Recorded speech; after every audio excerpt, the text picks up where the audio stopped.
A próxima palestrante é a Alessandra Pires.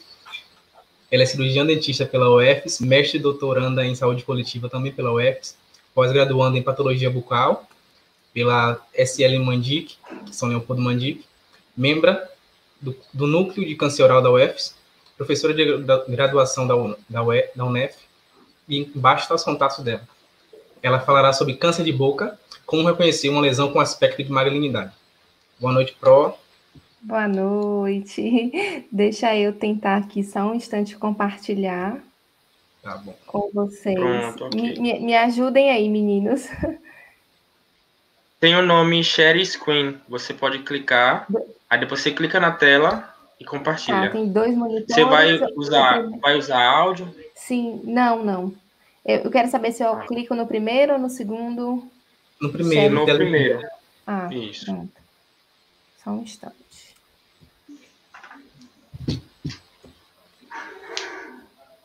Chegou aqui. Conseguem ver na tela cheia ou... Tá em tela cheia. Pronto. Tela cheia. Pronto. Aí qualquer coisa, meninos, vocês me sinalizam, tá? Se não estiver passando. Aí eu sei que vocês estão aí dando todo o suporte. Então, uma ótima apresentação para a senhora, tá? Obrigada.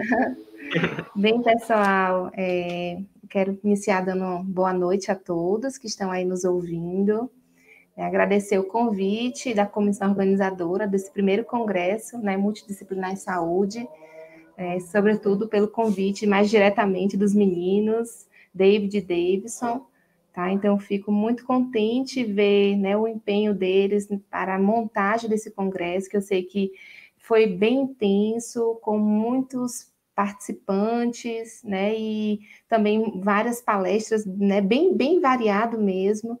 Então, eu fico muito feliz e eu acho que hoje a gente encerra com a minha fala aqui um pouquinho, né? Vou compartilhar algumas coisas importantes para vocês saberem sobre o câncer de boca, e de forma que vocês consigam realmente reconhecer uma lesão que tem aspecto de malignidade. Eu acho que isso tem tudo a ver com o que os outros 2 palestrantes falaram, sobretudo a professora Alana, que ela veio trazendo um pouquinho das patologias orais, os aspectos imaginológicos. Então, a gente vê que realmente o conhecimento ele precisa de diversas áreas de atuação, né? Como ela mostrou para vocês, aquela imagem dos bracinhos unidos, né? Então, sobretudo, quando a gente trabalha na área da odontologia, a gente precisa mesmo, né, da atuação de outras equipes, né, de outros profissionais, para que a gente consiga promover um atendimento mais integrado aos nossos pacientes, tá? Então, assim, eu sou formada, né, tenho minha formação pela Universidade Estadual de Feira de Santana, como os meninos trouxeram, estou terminando o doutorado na área de saúde coletiva, com foco em epidemiologia das doenças bucais, né, e também finalizando a pós-graduação em patologia oral pela São Leopoldo Mandic, em Campinas. Então, tudo que eu vou estar trazendo um pouquinho para vocês é da vivência mesmo que a gente tem, né, ao longo de toda uma formação, né, desde que começou lá na graduação e aí durante a pós-graduação, tá bom? Então, sou professora lá da UNEF, não sei se tem alguém de fora, tá? A UNEF fica aqui no município de Feira de Santana, na Bahia, e também sou pesquisadora lá do Núcleo de Câncer Oral, aqui da Universidade Estadual de Feira de Santana. Tá? Então, a gente vai ver, né, para falar inicialmente sobre o câncer de boca, e uma coisa que eu, né, trago logo para a gente poder refletir é a importância do diagnóstico precoce.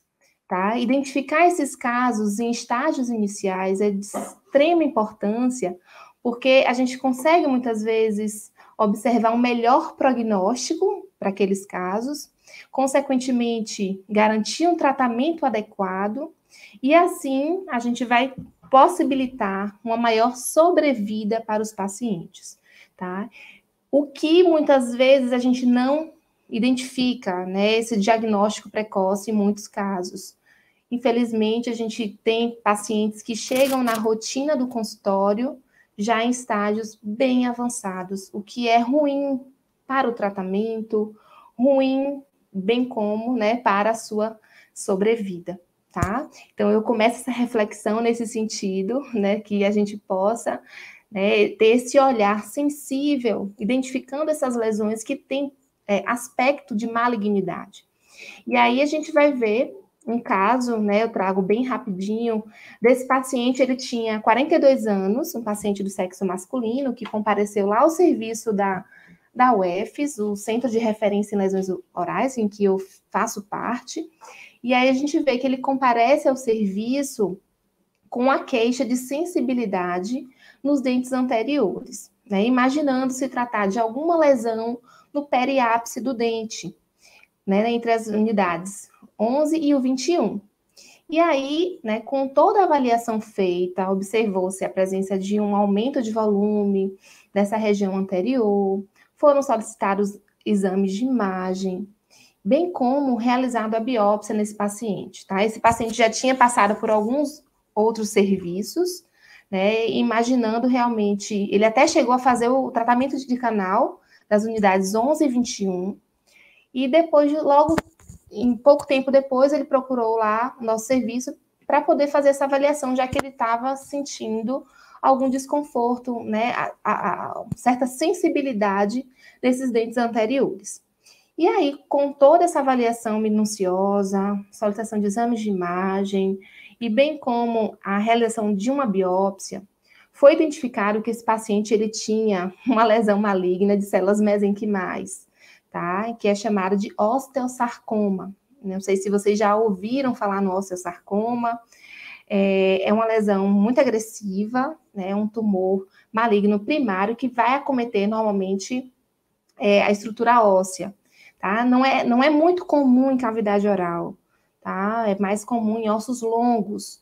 Mas nesse caso, né, a gente tem situações sim de osteosarcoma em maxila, em mandíbula. Nesse caso do paciente, era um osteosarcoma que, né, se iniciou aí em região de maxila, tá? Então, com esse diagnóstico mais célere, o que foi feito o encaminhamento desse paciente lá para o serviço de oncologia. Aqui no município a gente tem a unidade de alta complexidade em oncologia, que é o UNACOM. Então, esse paciente foi assistido, fez a maxilectomia parcial, ou seja, removeu parcialmente a maxila, né, e graças a Deus ele segue, né, em preservação, sem sinal de recidiva da doença. Então, a gente vê a importância mesmo do diagnóstico precoce, né, para que ele consiga fazer o tratamento adequado e garanta essa sobrevida, tá? O que, infelizmente, como eu falei logo no início, a gente não vê em muitos casos, né? Então, às vezes, o paciente muitas vezes não é nem passível de fazer a remoção cirúrgica, tá? Então, faz apenas um tratamento paliativo, né, com sessões de quimioterapia ou radioterapia, depender do tumor, tá? Para garantir só um quadro mais paliativo, ok? E aí, para a gente falar de câncer de boca, né, a gente não pode deixar de mostrar para vocês o panorama de forma geral sobre o câncer, tá? Então, isso aqui são dados trazidos pela IARC, né, preconizado pela Organização Mundial de Saúde, e mostrando aqui nesse mapa um pouco da incidência, né, do câncer no ano de 2018, né, em relação tanto ao sexo masculino quanto feminino, e de todas as idades, em que a gente vai ver o maior número de casos, né, em países da América do Norte, numa área da Europa, da Oceania, ou seja, mais em países desenvolvidos. O que, diferentemente, a gente vai ver nessa outra imagem aqui, é um pouquinho, né, da taxa de mortalidade, tá? Então, aqui a gente vê, no primeiro mapa, a gente vê um pouco da incidência, né, do câncer de forma geral, que é mais comum nesses países desenvolvidos. E quando a gente vai falar de mortalidade, a gente vai ver que o cenário muda um pouco, tá? Então, a gente vai ver um maior número de casos, né, de indivíduos que foram a óbito, sobretudo em países em desenvolvimento, tá? Então, isso é bem marcante. E quando a gente fala de câncer de boca especificamente e de lábio, a gente vai ver nesse mapa aqui, ó, que algumas áreas, né, bem como essas áreas que a gente tem destaque para esses países que estão em transição, para os países em desenvolvimento ou subdesenvolvidos, que a gente vai ver o maior número de casos, tá? Então, aqui o Brasil, a gente vê claramente em uma região bem marcada mesmo, que vocês vão ver em alguns dados já recentes, preconizados pelo INCA, Instituto Nacional de Câncer, como está o número de casos aqui no Brasil, tá? Então, fica aí essa alerta. E aí, como eu falei para vocês, né, aqui na nossa região do Brasil, dados recentes, publicados esse ano pelo INCA, mostra que o câncer de cavidade oral, ela ocupa a 5ª posição em homens, tá? Então, vocês vão ver que a faixa etária mais comum realmente acomete esses pacientes do sexo masculino, tá? Quanto às mulheres, a gente não vê, na linha geral de tumores malignos, a gente não vê aqui o câncer de boca, tá? Mas em homens, ele vai ocupar a 5ª posição, e vocês vão ver o porquê, tá?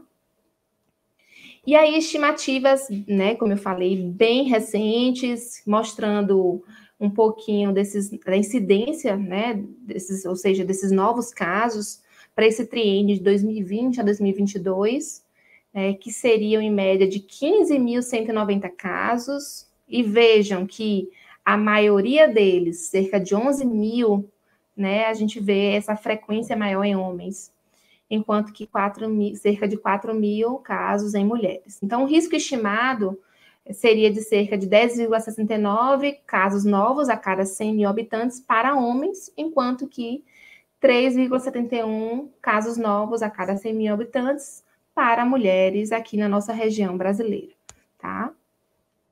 E aí a gente vai precisar, né, como a gente precisa reconhecer um pouquinho das características de lesões malignas, eu não posso deixar de mostrar para vocês esse comparativo, né, para que a gente fique ciente mesmo como o aspecto de uma lesão benigna, ela é muito diferente, né, de uma lesão com aspecto de malignidade. Então, aqui eu trago para vocês verem um pouquinho dessas imagens representando as neoplasias benignas, e do outro lado a gente tem esse grupo de lesões malignas. Então, de forma bem célere, eu quero mostrar para vocês o fato de que essas lesões benignas, normalmente elas vão ter um crescimento mais expansivo, tá? É uma lesão mais localizada, expansiva. A gente vai ver que muitas, de alguma forma, elas podem ser ocasionadas por algum irritante local, né? Ou, por exemplo, um trauma crônico pode induzir essa resposta do tecido, esse crescimento, né? Mas de forma expansiva, tá? O que, diferentemente, a gente vai ver em neoplasias malignas. Então, isso aqui está muito bem representado por essas imagens, em que a gente vê lesões ulcerativas, né, bem infiltrativa. Então, esse crescimento aqui, de forma alguma, ela é expansiva, mas sim de forma infiltrativa, levando a destruições dos tecidos adjacentes, destruição óssea também. Então, com auxílio, né, da anamnese, entendendo um pouco a história da doença, daquela patologia, e vendo através de um exame físico intra e extraoral bem minucioso, a gente vai poder, muitas vezes, já suspeitar de uma neoplasia que seja de origem maligna, tá? É claro que a gente precisa da confirmação mesmo, com auxílio do resultado histopatológico, mas pelo aspecto clínico, a gente já consegue imaginar e suspeitar que aquela lesão, ela pode, sim, ser uma condição maligna, tá? Então, que fique bem na mente de vocês. Uma neoplasia benigna, ela muitas vezes é uma lesão mais focal, com crescimento lento, o que, diferentemente, a gente não vê em uma neoplasia maligna. Então, o crescimento, às vezes, é muito rápido, esse potencial infiltrativo, né? E o que é muito marcante, muitas vezes, de neoplasias malignas, é esse potencial de fazer com que as células tumorais, né, que tem aquela origem ali, elas consigam se desprender daquele tumor originário e se disseminar para outras regiões, gerando aquilo que a gente chama de metástase, tá? O que, de forma alguma, a gente vê, né, em condições, ou seja, em neoplasias de origem benigna, ok? E aí a gente vai conhecer um pouquinho, né, sobre essas características que nos auxiliam a identificar, né, mais precocemente essas lesões. Então, aqui, para vocês verem nessa imagem, né, ilustrativa, mostrando realmente um caso de um paciente que ele desenvolveu, né, um câncer em lábio, tá? E aí, como eu mostro na imagem adjacente, vocês percebem que a gente inicialmente vai suspeitar, né, compreendendo um pouquinho da história, compreendendo, né, todo o contexto do aparecimento daquela alteração ali oral, e com auxílio também de exames complementares, e um exame que é muito rotineiramente feito nesses pacientes em que há suspeita, né, é a biópsia, tá? Vocês vão ver um pouquinho sobre isso.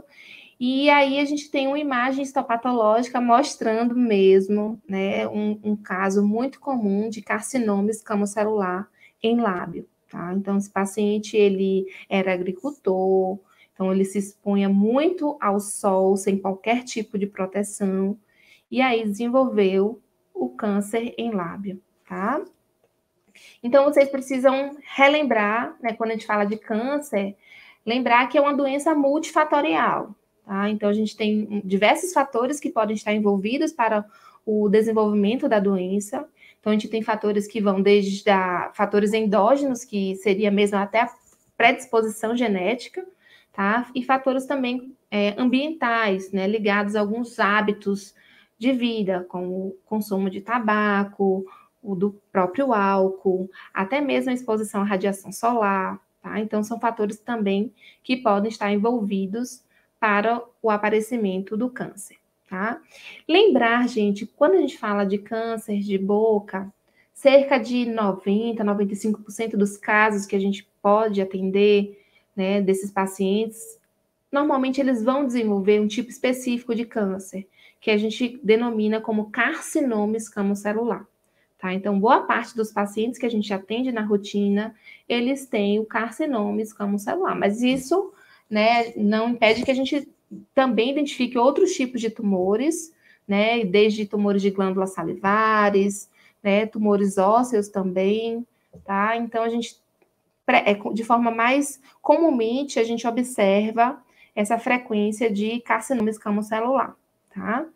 E aí vocês vão ver, como eu falei, uma doença multifatorial, e que a gente tem alguns fatores, né? E dentre eles, eu não posso deixar de comentar sobre o hábito que o paciente muitas vezes tem de consumir bebida alcoólica, bem como de manter um hábito tabagista, tá? Então, quando a gente fala hábito tabagista, é aqueles que consomem tabaco, né? Fazem uso do tabaco, seja ele nas suas mais diversas modalidades, né? Que seria o cigarro industrializado, o cigarro de palha, o rapé, tá? O betel. Então, a gente tem diversas modalidades de consumo de tabaco. Então, de forma bem evidentemente mostrada isso através da literatura, a gente vê que são os principais fatores de risco para o desenvolvimento do câncer de boca, tá? Sem falar, é claro, que o câncer, o carcinoma escamocelular em lábio é muito comum em pacientes, como eu falei, que estão suscetíveis à exposição à radiação solar. E a gente também tem visto, tá? A literatura tem mostrado isso, embora os estudos ainda sejam um pouco iniciais, é o fato da presença de um vírus, que é o papiloma vírus humano, o HPV, tá? Muitos casos mostram isso, a associação do câncer, né, em lábio, em língua, desculpa, em orofaringe, em pacientes que são HPV positivos, tá? Então, isso é muito, muito marcante mesmo, e tem sido estudado mesmo através de várias pesquisas, né, que ainda um pouco inconclusivos, mas a gente tem visto muitos casos da associação do HPV com câncer em língua e em orofaringe, ok? Lembrar que, normalmente, a maioria dos casos acometem indivíduos de meia idade, tá? Sobretudo, como a gente falou, pacientes do sexo masculino, tá? E por que para pacientes de meia idade? Porque muitos eles, né, se expuseram ao longo do tempo a esses principais fatores de risco, como o consumo de álcool, consumo também do tabaco, tá? Então, a gente vê uma maior frequência. Em contrapartida, tá? isso até é algo que a gente vem observando na rotina do serviço, também é um aumento de indivíduos adultos jovens, tá? Então, pacientes com 25 anos, 30 anos, que estão dentro dessa faixa com menos de 45, né, a gente tem visto também um aumento desses pacientes com câncer de boca. Tá? E uma das evidências apontadas pela literatura é justamente essa associação com, né, desse aumento de pacientes mais jovens, é a associação com o HPV, tá? Diante das mudanças de algumas práticas sexuais. Então, a gente tem visto isso, realmente, esse aumento de pacientes adultos jovens. Então, como eu falei para vocês, aqui é só um estudo bem recente, 2017, falando, né, eles fizeram essa revisão sistemática que mostra mesmo esse aumento notável, como eu grifei aqui, ó, do risco, né, de câncer em língua, né, sobretudo em mulheres, e também do câncer em orofaringe, em homens, né? Então, eles mostram mesmo, né, sobretudo nesses pacientes que a gente chama de adultos jovens que têm menos de 45 anos, tá? E aí a gente vai ver, como eu falei, pacientes do sexo masculino, e isso fica bem claro naquele dado que eu trouxe para vocês logo no início do INCA, né, que a maioria realmente acomete pacientes do sexo masculino de meia idade, justamente por conta da exposição a esses fatores de risco, né? Então a gente vai ver, né, claro que hoje a gente tem também mulheres mantendo esse hábito, mas ainda assim é um pouco maior em pacientes que são do sexo masculino e aí acabam tendo maior tempo de consumo de tabaco, bem como mantendo esse hábito etilista, tá? Então, é claro que quando a gente fala de fator de risco, gente, né, lembrando, o câncer é uma doença multifatorial, mas os principais, né, que a literatura já tem bem estabelecido, realmente é o ato de fumar e de beber. E claro que isso não é só porque o paciente fumou ou consome bebida alcoólica que ele vai desenvolver um câncer. Tá? Depende de muitos fatores. E um dos fatores que a gente tem que estar observando é o tempo do consumo, né, e a quantidade. Então, a gente diz sempre que é tempo dependente e dose dependente. Então, saber do nosso paciente o tempo que ele, né, a duração do hábito, se ele fuma há 30 anos, há 40, bem como a quantidade, né, de uso diário, se é 2 cartelas, 1 cartela, isso é muito relevante. E qual tipo também, tá? Porque tem diferença. Então, de quem, por exemplo, consome charuto, tá? Tem um maior risco até de quem faz uso do cigarro industrializado. Então, até isso a gente precisa ficar em alerta também. E isso é muito importante, eu sempre falo com os meus alunos a importância de, durante a anamnese, a gente poder coletar essas informações, tá? E aí vocês vão ver que qualquer região da cavidade oral a gente pode sim identificar, né, uma neoplasia maligna, mas tem 2 sítios muito importantes que a gente tem que ficar em alerta, que é a região de língua e região de assoalho. São áreas muito vascularizadas, então há uma propensão até maior, muitas vezes, dessas células tumorais malignas, elas se desprenderem ali e migrar via corrente sanguínea, né, ou vasos linfáticos, para, né, sobretudo essa região cervical, né, que a gente tem muitos linfonodos, tá? E aí eles acabarem também desenvolvendo o que a gente chama de metástase locorregional, tá? Então, ficar em alerta, né, sobretudo quando o paciente desenvolver nessas regiões ali de língua e assoalho. Então, para isso, é sempre muito importante a gente fazer o exame físico extraoral, fazendo a palpação dessa região cervical também, para ver se tem algum linfonodo alterado, tá? E é claro que a partir do momento que a gente dá o diagnóstico para o nosso paciente, né, a gente precisa realmente encaminhá-lo para o serviço de oncologia. E é lá no serviço de oncologia que toda a equipe vai estar envolvida com o tratamento, e aí a gente tem uma série de modalidades. Aqui eu só trouxe algumas, né, que a gente escuta até mais comumente, tá? Quando a gente fala de tumores malignos em região de cabeça e pescoço, a gente sabe que o tratamento de eleição mesmo é a cirurgia, mas isso às vezes pode ser combinado com outras terapias, tá? Depender do estágio do tumor e até mesmo da condição né, física do paciente, né, dessa debilidade sistêmica. Então, envolve, né, uma equipe, o médico oncologista, ele vai pensar toda essa modalidade de tratamento para esses pacientes, tá? E aí, como a gente fala, e eu sempre tenho isso batendo mesmo com os meus alunos, a importância, né, da biópsia e do exame histopatológico, tá? Então, suspeitou de lesão com aspecto de malignidade, faz logo a biópsia, gente, faz, né, com brevidade, para a gente receber esse exame histopatológico que pode confirmar. Tem situações que a gente imagina, né, que seja o carcinoma escamocelular, mas quando a gente vai ver, né, e a gente dá graças a Deus por isso, tão somente foi um quadro fúngico. Por exemplo, uma lesão que muitas vezes se assemelha até com carcinoma é a paracoccidioidomicose, tá? Uma lesão muito, com aspecto clínico muito parecido com o SEC, que é o carcinoma escamocelular. Então, precisamos fazer biópsia, né? E aí, com o resultado emitido pelo laboratório de patologia, né, esse exame histopatológico, a gente vai poder direcionar toda a assistência ao nosso paciente, tá? E o que eu quero mostrar para vocês aqui, com essa imagem mais abaixo, é que muitas vezes uma lesão maligna, um carcinoma escamocelular, por exemplo, ele não surge repentinamente, tá? Muitas vezes, essa lesão, ela veio, né, a partir de uma lesão precursora, tá? Que a gente chama de desordens potencialmente malignas, ou seja, lesões que têm o potencial de se transformar em uma lesão maligna. Tá? Então, às vezes, o paciente começou com a quelite actínica, que é essa lesão chamada de desordem potencialmente maligna, e aí não foi bem assistido, não teve esse diagnóstico inicial.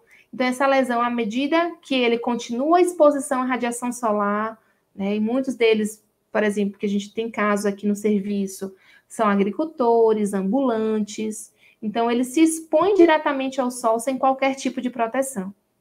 Então, iniciou, né, com a lesão precursora, que é a quelite, e à medida que o tempo foi passando, essa lesão foi, né, avançando, até que chegou realmente a um quadro de carcinoma escamocelular, ok? Então, veja que sempre, às vezes, podemos ter essa progressão, né, de uma lesão precursora até mesmo chegar a um quadro de malignidade.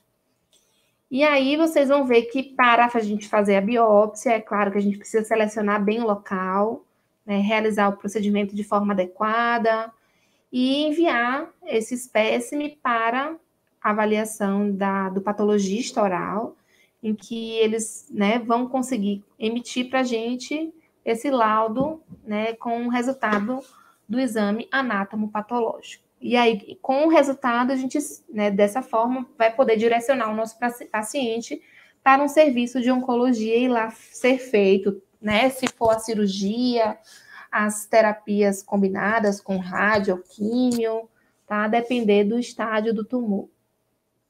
E aí aqui a gente vê, né, que como eu falei, biópsia e exame anátomo-patológico é o nosso padrão ouro mesmo para diagnóstico, tá? A gente precisa trabalhar em conjuntamente, né, com o patologista oral, porque através dele, né, a sua avaliação, com o auxílio do microscópio, ele vai estudar toda a estrutura do tecido e vai conferir o diagnóstico, né, definitivo, em que a gente vai poder, por meio dele, direcionar o tratamento, né, a assistência que o nosso paciente deve ter.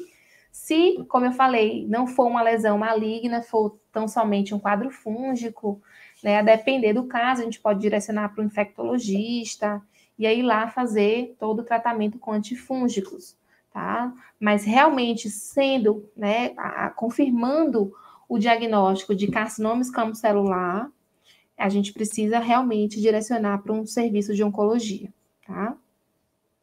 E aí a gente começa a ver um pouquinho dos aspectos clínicos de uma lesão maligna, tá? Então, esse aqui é um paciente lá do centro de referência da UFES, ele tinha 65 anos, tabagista crônico, há mais de 40, etilista, tá? Então, o que a gente observa nessas imagens, tá? Uma placa branca, bem evidente em região de dorso de língua, bem como, além da placa branca, já nessa lateral, chegando até mesmo em ventre de língua, áreas ulcerativas. Então, ficar em alerta, pessoal. O paciente relata para a gente que essa lesão está em boca aí há mais de 3 meses, 4 meses. Se fosse uma lesão induzida por trauma, normalmente ela perduraria de 15 a 20 dias. Mas uma lesão com esse aspecto ulcerativo, né, muitas vezes até necrótico, um fundo necrótico, placas brancas, e além disso, relatar, né, ser fumante, etilista, é para a gente ficar em alerta e submetê-lo a uma biópsia o quanto antes, tá? Aqui uma outra imagem mostrando que às vezes a lesão ela não começa assim tão ulcerativa, tá? O que a gente pode ter inicialmente são lesões leucoplásicas, essas lesões brancas, tá? Sem uma causa aparente, não foi induzida por trauma, paciente também fumante, etilista, né? Ou às vezes já até mesmo uma lesão eritroplásica, que é essa lesão bem avermelhada.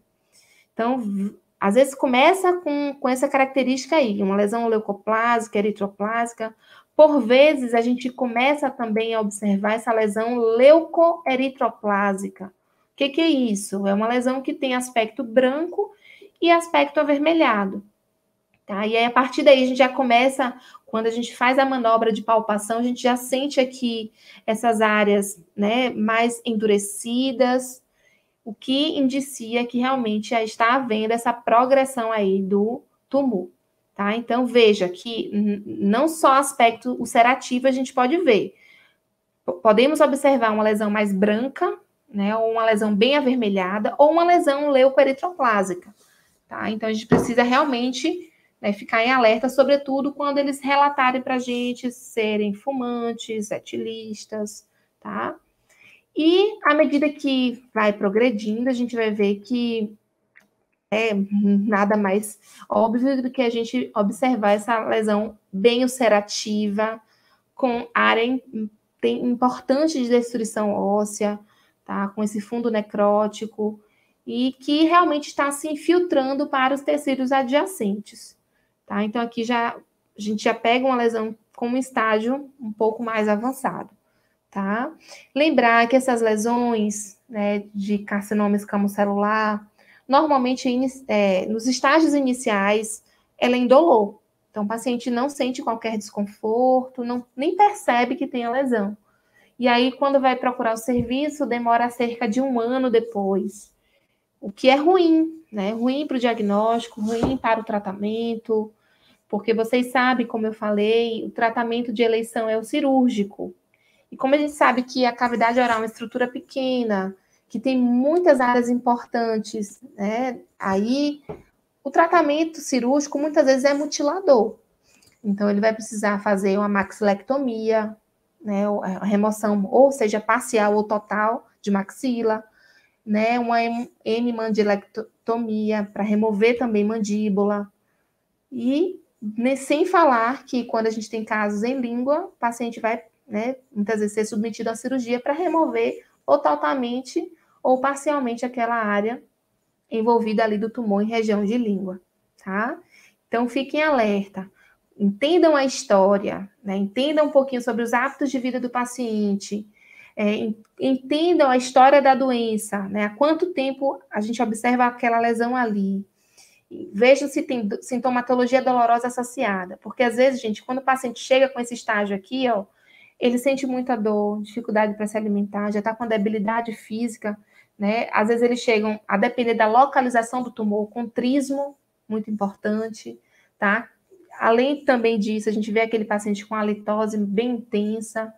Então, tudo isso são sinais que a gente precisa estar avaliando conjuntamente com toda a história, né, da doença durante a coleta das informações na anamnese, ok?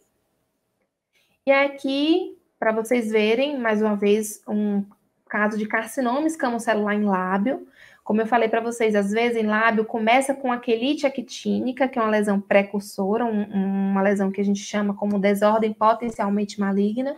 Foi assim que a OMS, a partir de 2005, classificou, né, como lesões que têm o potencial de se transformar para o carcinoma escamocelular, por exemplo.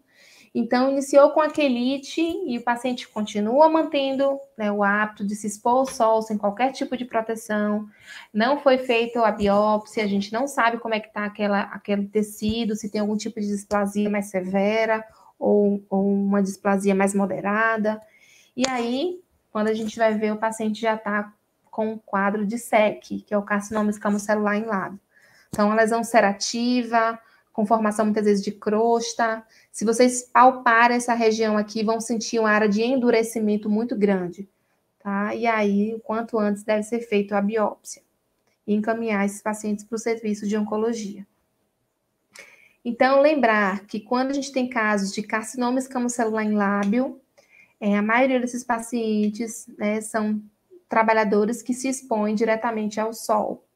Então, aqui na nossa região do Nordeste, na nossa região de Feira de Santana especificamente, nós temos muitas pessoas trabalhando como ambulantes, né, trabalhadores da construção civil. A gente tem até um estudo que foi feito com uma aluna de mestrado da UFES sobre a prevalência de lesões orais, sobretudo a quelite, desses pacientes que trabalham diretamente com a construção civil, tá? E muitas vezes, quando já está um quadro de SEC, né, normalmente esse paciente tinha uma lesão prévia, que é a quelite actínica, tá? Aqui uma outra imagem mostrando uma lesão ulcerativa em lábio inferior, bordas endurecidas, né? Lembrar de sempre perguntar quanto tempo essa lesão está aí, se mantém esses hábitos, né, como de fumar, de beber, o tempo desses hábitos, isso é muito relevante, tá? E aqui também é um outro caso, lá do centro de referência, desse paciente, ele tinha esse aumento de volume, acho que você consegue identificar, né, do lado esquerdo, essa simetria facial, esse aumento de volume do lado esquerdo de face, tá? Tudo isso a gente consegue ver claramente por meio do exame físico extraoral. Além disso, ele tinha linfadenopatia, vocês, né, ao palpar a região de cervical, a gente via essa alteração em linfonodos, e um paciente que realmente já estava relatando sintomatologia dolorosa. Quando a gente fez o exame físico intraoral, olha só, o que a gente já observava, né? Uma lesão úlcero-vegetante, tá? Então, ao centro a gente via áreas de necrose também, já a exposição óssea, tá? E aí, né, sem sombra de dúvidas, né, por conta desse aspecto clínico, né, esse aumento de volume já bem marcado aí, né, sem sombra de dúvidas, deve-se fazer o quanto antes a biópsia, tá? Foi feita a biópsia e realmente confirmou um quadro de carcinoma escamocelular. Aqui tem um exame de imagem também desse paciente, só para a gente ver uma radiografia panorâmica, em que a gente vê realmente aquilo até que a professora Alana acabou de falar, né? Um pouquinho dos aspectos. A gente vê essa área de radiolucência, uma área mais radiolúcida. Aqui a gente vê já como se fosse o rompimento, né, dessa cortical aqui, mais superior. Então, essa destruição óssea, tá? Que é muito característico de uma neoplasia maligna. E aí, isso, sem sombra de dúvida, vai ser confirmado por meio da biópsia, a partir do resultado do exame anatomopatológico. E aí, o que eu deixo de atenção, né, de alerta, eu sempre falo isso para os alunos, a gente não pode deixar, né, de ficar em alerta, sobretudo quando a gente observar lesões ulceradas, que não cicatrizam dentro de um tempo de 15 a 20 dias, né, ou então aquelas placas brancas, aquelas placas bem eritroplásicas ou leucoeritroplásicas, que estão ali há um bom tempo, e a gente ouve do paciente que ele é fumante, que ele consome muita bebida alcoólica, tá? Ficar em alerta, porque realmente pode ser, né, o início ali do carcinoma escamocelular, tá? Então, aqui outras imagens para a gente não ter dúvidas, tá? Sempre eu gosto de fazer esse comparativo, uma lesão com aspecto benigno, uma neoplasia benigna, ou mesmo uma lesão causada por algum irritativo crônico, elas vão ter um curso, né, mais lento, E claro que quando for induzida, por exemplo, por um trauma, essa lesão ela vai tender à regressão dentro desse período de 15 a 20 dias. Se o paciente diz para a gente que ele apresenta essa lesão aí, que observou, né, esse aumento, esse crescimento da lesão, e esse aspecto bem filtrativo, bordas endurecidas, e um tempo que está ali na cavidade oral por mais de 30 dias a 2 meses, 1 ano, a gente precisa, sem sombra de dúvida, já ir partir para uma biópsia para a gente poder confirmar aquele histopatológico, tá? É claro que a gente tem que também fazer diagnóstico diferencial com outras lesões orais, né? Como eu falei para vocês, é uma lesão que muito parece com carcinoma, é um quadro fúngico de paracoco, que é a paracoccidioidomicose. A gente também tem outras lesões, tá? Até mesmo a tuberculose oral, tem certa semelhança clínica com o carcinoma, mas a gente tem recursos para ir fazendo essa diferenciação, tá? A gente pode lançar exames laboratoriais, exames de imagem, até mesmo a radiografia do tórax, tá? Vários exames nos auxiliam, né, a gente poder ir excluindo algumas possibilidades até que a gente tenha a confirmação mesmo do resultado histopatológico, tá? E também, como eu falei para vocês, sempre quando fazer o exame clínico no paciente, não deixar de fazer o exame físico extraoral, que é realmente, né, avaliar, por exemplo, por meio da palpação, essa região de cadeia cervical, se tem algum linfonodo alterado, tá? Que também pode indiciar a gente uma metástase loco-regional. Então, a gente vê o aspecto da lesão intraoral, faz a palpação também dessa cadeia cervical, e aí a gente já vai suspeitando de forma um pouco mais segura de que realmente a gente pode estar diante de um carcinoma escamocelular. Eu estou falando do carcinoma escamocelular, mais uma vez, por se tratar do principal tipo, né, de câncer em cavidade oral, tá? É claro que vocês precisam reconhecer outros tipos também, aqueles tumores que envolvem glândula salivar, tá? Que vai desde um carcinoma mucoepidermoide, um adenoide cístico, a gente precisa também conhecer, tá? Mas de forma mais comumente observada na rotina, vocês vão ter, né, esse diagnóstico muitas vezes do carcinoma escamocelular, ok? E aí, mais um caso clínico, aqui a gente já vê uma lesão, né, pelo aspecto, uma lesão ulcerativa, granulomatosa, né, ele compareceu, olha só, um paciente de meia idade, 66 anos, sexo masculino, ele compareceu lá ao serviço da UFES, com queixa de inchaço e desconforto nessa região de mucosa jugal, e até foi rápido, né, que surgiu, pelo menos pelo que ele observou, há uns 10 dias. E aí já foi, né, feito todo o exame físico extraoral, observou-se essa linfadenopatia, né, também essa lesão proliferativa de forma intraoral, bem endurecida, tá? Com superfície bem rugosa.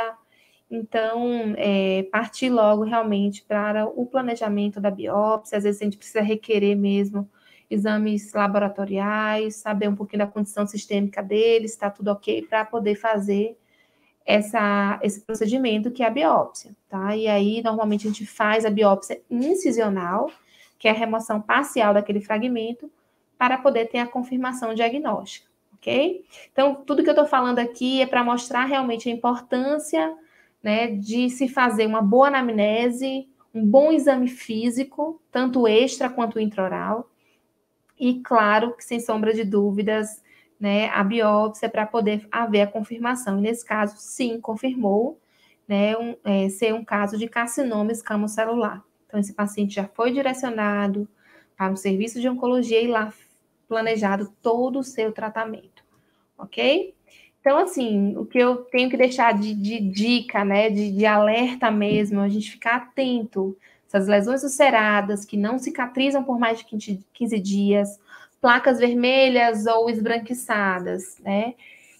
Que a gente sabe que não surgiu ali por alguma outra doença ou mesmo outra causa conhecida, tá? Avaliar, né, essa região de cervical, se tem algum linfonodo alterado, saber, né, se ele tem alguma rouquidão persistente, dificuldade durante a mastigação, deglutição do alimento, dificuldade com a fala, alguma simetria facial. Então, são algumas coisas que nos auxiliam mesmo, tá? E lembrar que, normalmente, a gente pode, sim, precisar dos recursos de exames complementares, e acho que isso casa muito bem com o que a professora Alana trouxe na aula, né, anterior, na palestra anterior, que ela fala mesmo do exame de imagem, tá? Então, como vocês viram até naquela panorâmica, a importância da gente ver que muitas vezes uma neoplasia, quando ela tem esse aspecto maligno, então a gente vê a destruição óssea bem marcante, às vezes a imagem é bem radiolúcida, como se a gente lembrasse o aspecto de roído por traça, tá? Isso é muito marcante também em uma neoplasia maligna, tá, gente? Então eu queria deixar essa dica aí para vocês, para a gente ficar atentos. Eu sei que muitas vezes tem alunos aqui me ouvindo da graduação, pode já ter profissionais. Então, o que a gente precisa realmente é se ater a essas características. Por mais que a gente não consiga tratar o paciente, consiga fazer a biópsia até, mas que eu consiga direcionar para um serviço especializado e com brevidade eles consigam aí fazer a biópsia, ter em mãos os exames patológicos e assim a gente poder, né, também direcioná-lo para um tratamento, ok? Então, eu tenho que deixar, né, minhas considerações finais falando para vocês que esse potencial de malignidade, né, e claro que a sobrevida do paciente vai variar, né, sobretudo de acordo com a localização do tumor, especificamente, normalmente, se em região de língua e assoalho, como eu falei para vocês, são áreas bem, bem delicadas, tá? Bem como, né, o diagnóstico tardio, gente, isso é muito ruim, porque vai implicar em pior prognóstico é a evolução do caso, né? E a menor taxa de sobrevida desses pacientes, tá? Então, é nosso papel, enquanto profissionais da área da saúde, vocês que, né, vão lidar o dia a dia com a odontologia, por mais que a gente atue, né, em outras áreas, em outras especialidades, a gente precisa ter essa sensibilidade para avaliar não só, né, aquela unidade dentária que vai ser feito o tratamento de canal ou a colocação daquele implante, a gente precisa ver toda a estrutura oral, a região de mucosa, percebendo se há alguma alteração bem peculiar, né, que justifique a procura desse paciente a um outro especialista e assim consiga também dar essa assistência, né, que é até mais importante naquele momento é ele tratar aquela lesão para depois conseguir dar sequência a todo o seu tratamento com os outros profissionais, tá bom? Então, isso era um pouquinho do que eu queria trazer para vocês, tá? Então, aqui está o meu contato, aqui está a minha rede social, se vocês também quiserem estar seguindo, que a gente, às vezes, compartilha algumas informações importantes sobre essas lesões orais. Então, o que eu quero dizer para vocês, hashtag diagnóstico precoce salva vidas, né, todos contra o câncer de boca, a prevenção é a melhor coisa, gente, trabalhar com os escolares, a gente poder, né, tá no serviço lá nas unidades de saúde da família, trabalhar com a comunidade, a importância do abandono desses hábitos, né, e são coisas bem simples que a gente pode estar fazendo, orientação mesmo, de abandono do consumo de tabaco, do álcool, e realizar também o autoexame, né, como é bom a gente poder orientar os nossos pacientes a eles terem essa sensibilidade para o autoexame, sempre avaliar, né, se há alguma alteração, para que haja essa procura, né, de forma mais precoce possível, né, e aí a gente consiga, né, fazer toda a assistência, garantir toda a assistência adequada aos nossos pacientes, tá? Então, era isso que eu queria trazer na noite de hoje. Eu me coloco à disposição, caso alguém tenha alguma dúvida, tá? E Bastante. aí, a palavra com aqui, sim, só para a gente fechar, aqui está um pouquinho do núcleo de câncer oral lá da UFES, todos os alunos, pós-graduandos, tá? Que a gente desenvolve algumas atividades, né, extracurriculares, a gente faz palestras, a gente já tem uma clínica de assistência aos pacientes, que acontece toda segunda-feira pela manhã. A gente atende pacientes com lesões orais. E, infelizmente, o nosso serviço está um pouquinho parado diante da pandemia, mas a gente, né, está pedindo que tudo consiga se resolver logo para a gente voltar à ativa e garantir essa assistência que é tão importante aqui para a nossa comunidade de Feira de Santana, né? Não é só do município de Feira, mas de toda a região que a gente consegue assistir. Tá? Então, aí um pouquinho do que a gente vivencia aí nas rotinas da segunda-feira. Tá bom, meninos? Então, é isso. É isso aí. Deixa eu só parar o compartilhamento e aí vocês...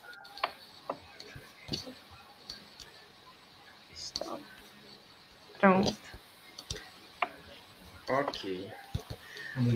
Tá conseguindo ver a gente aqui já na tela principal? Sim, sim. A gente quer agradecer, certo, em nome do Certo, pela palestra que a senhora proporcionou para a gente hoje. Agora, finalizando o evento, certo? Foi maravilhoso o conteúdo que você passou, como sempre. Temos aqui algumas perguntas que o pessoal mandou. Deixa eu carregar aqui. Muitos comentários. Que bom. Espero ajudar. Pronto, deixa eu lançar. Eu acho que essa é a primeira.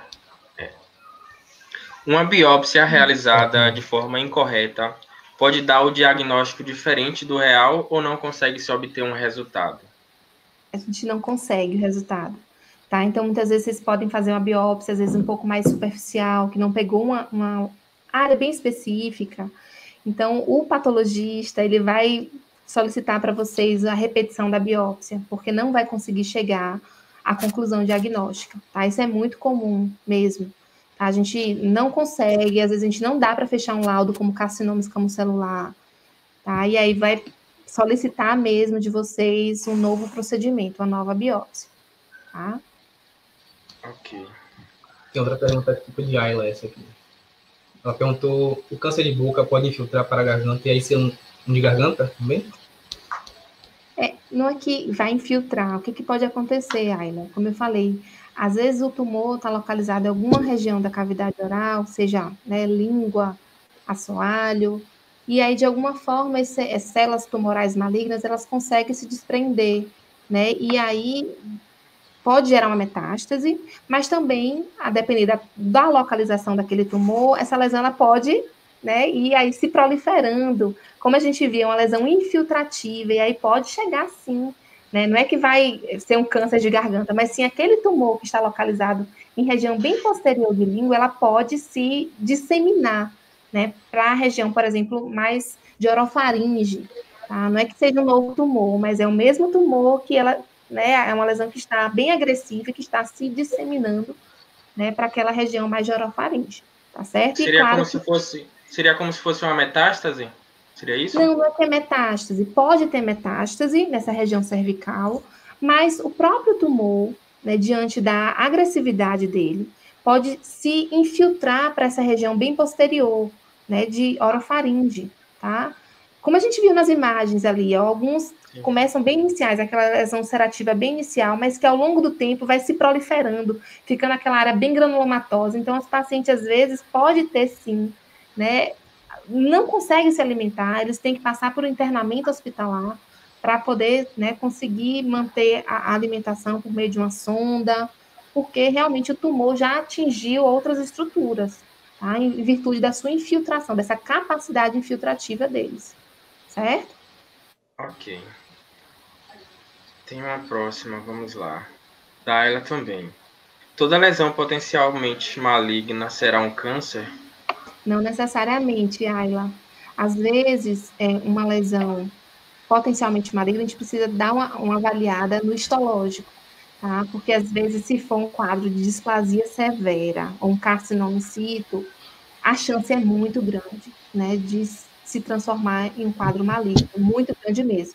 Mas às vezes o paciente tem uma displasia leve, uma leucoplasia, por exemplo, com a displasia epitelial leve, às vezes a gente consegue controlar, fazer aquela remoção, e o paciente abandona os hábitos, às vezes não vai progredir, tá? Mas se for uma leucoplasia ou uma eritroplasia, já com a displasia severa, um carcinoma in situ, então a chance é muito, muito grande. Então é melhor logo já partir para uma avaliação também com o oncologista, porque já pode sim estar se malignizando, tá?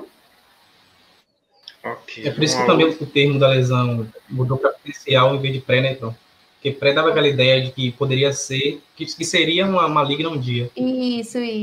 Aí a OMS, em 2005, tirou essa nomenclatura, né, de lesão cancerizável ou lesão pré-maligna e colocou tudo dentro do grupo de desordens potencialmente malignas. No ano de 2005, a OMS mudou a nomenclatura. Aí, Tiago, né? Isso. Por Quanto tempo? Pode ler, você consegue ler? Depende. Consigo. Ah, ok. Depende, Tiago. Às vezes, depende do tipo de tabaco que ele consumia. Então, por exemplo, às vezes, cerca de 10 anos depois, a 20 anos, 15 anos, que o hábito, de abandonar o hábito, é que ele fica com a chance igual, por exemplo, a um paciente que nunca fumou. Então, veja que é um tempo bem considerado, né? Cerca de 10 anos depois. Tá? Então, por isso que às vezes ele fala pra gente assim, os pacientes, não, doutor, eu já parei de fumar tem 2 anos, como se 2 anos fosse suficiente para ele poder ficar livre do risco, né? De desenvolver o câncer. Ainda assim, a literatura mostra que nesses casos há grande chance ainda, tá? Vamos lá para outra. Aqui, Jéssica. O mordiscamento de bochecha, lesões por tratamento ortodôntico, pode evoluir para uma lesão com potencial maligno? Aí a gente vai ter que ver, Jéssica. Normalmente, uma lesão, né, induzida por trauma, né, sobretudo, né, muito comum em região de mucosa jugal, vai gerar ali lesões traumáticas, né, crônicas, em que a gente vai ter aquele espessamento da mucosa, uma placa branca, induzida por aquele trauma contínuo, tá? Mas essa lesão traumática, ela não vai progredir para um quadro de SEC, tá? O que pode acontecer, que o paciente tem esse hábito de ficar mordiscando a mucosa jugal, e além disso, ele tem o hábito de consumir tabaco, o hábito etilista, e aí começam a surgir áreas ulcerativas na região, né, da mucosa jugal, em virtude do trauma ali. E o que vai acontecer, às vezes, é a possibilidade das substâncias que contêm o tabaco, o álcool, penetrar mais facilmente naquela mucosa, e aí gerar algumas mutações nas células ali daquele epitélio, e pode surgir um carcinoma. Mas esse carcinoma não está surgindo em virtude do trauma, certo? O trauma está gerando uma lesão que a gente chama de uma lesão que é denominada de irritativo crônico, causada por algum irritativo crônico, tá? Mas não foi o hábito de ficar mordiscando ali em virtude desse uso do aparelho ortodôntico que vai levar ao surgimento do carcinoma escamocelular. O carcinoma é uma doença multifatorial, está muito associada principalmente aos hábitos de fumar e de beber, tá? Então, se tem esses hábitos e aquela injúria local ali gerou aquelas áreas ulcerativas, tá? E à medida que o tempo vai passando, ele mantém ainda o hábito de fumar e de beber, aquela mucosa ela fica mais sensível à penetração de alguns componentes, de algumas substâncias que contêm o tabaco e o álcool, tá? Gerando mutações celulares. Mas não foi o hábito de ficar mordendo que levou ao surgimento do câncer, não. Tá certo? Certo. Tem essa agora de Belle Xavier. Ela perguntou, a bichectomia pode ser ou é um tratamento adequado para a linha alba? A Belle já foi para a bichectomia. Então, a gente vê que depende, né? Depende. O que é a linha alba? Nada mais que uma linha, uma placa branca, em virtude do hábito de o paciente ficar fazendo sucção ali. Tá? Então, eu acho que a gente normalmente indica que o paciente tente abandonar esse hábito. Mas se ele tem um espessamento um pouco maior da mucosa jugal, que não consegue controlar esse hábito, aí é bom avaliar direitinho. E às vezes a bichectomia pode ser um recurso também, tá? Mas isso precisa ser bem avaliado pelo profissional. E ver se o paciente não consegue mesmo parar com esse hábito de ficar succionando aí a mucosa. Ok. Tem essa da Graziele. Em caso de paciente chegar no consultório com uma lesão em tecido mole, deve ser solicitar o exame radiográfico com uma panorâmica, avaliar o tecido duro, para saber se há comprometimento ósseo. Ela completou embaixo, com suspeita ou confirmação de câncer. Uhum. Aí depende da localização, da área da lesão, né? Então, a gente precisa avaliar direitinho. Às vezes, se é uma região, por exemplo, que envolve uma lesão que envolve, aparentemente está em tecido mole, mas está lá em área de rebordo alveolar, o paciente é dentro, tá? Então, a gente pode solicitar, assim, uma panorâmica para ver se já não atingiu estrutura óssea, tá? Então, depende um pouco da localização. Se é em língua, a gente não vai estar, a depender da localização, não vai estar solicitando, tá? Então, a gente já parte logo para exames laboratoriais, solicitação mesmo da biópsia, tá? Mas, a depender da localização, de onde esteja a suspeita daquele tumor, a gente pode, sim, solicitar aquele recurso de exames de imagem. Então, tinha prof, a última pergunta. Agora só tem elogios aqui.